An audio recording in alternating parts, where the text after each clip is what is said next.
जिसे पाकर मेरी लाइफ कंप्लीट हो गई है। मतलब अब ऐसा कोई भी ख्वाब नहीं है जिसे मैं तुम्हारे बगैर पूरा करने का सोचती हूँ।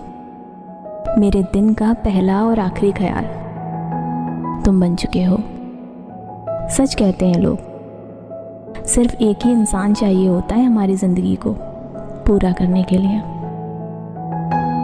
मैंने कभी सोचा भी नहीं था जो इंसान एक अजनबी है वो मेरी ज़िंदगी का इतना अहम हिस्सा बन जाएगा। तुम्हारी अहमियत शायद मैं लफ्ज़ों में ना बता पाऊँ, पर यकीन मानो तुम वो हो जिसके बिना मैं अपना एक पल भी नहीं गुजार सकती। एक अधूरापन लगता था ज़िंदगी में, उसे पूरा किया है तुमने। दुआ करूँगी कि मेरी खुशियों को बढ़ाने वाले को ऊपर वाला ढेर सारी खुशियाँ दे और मेरे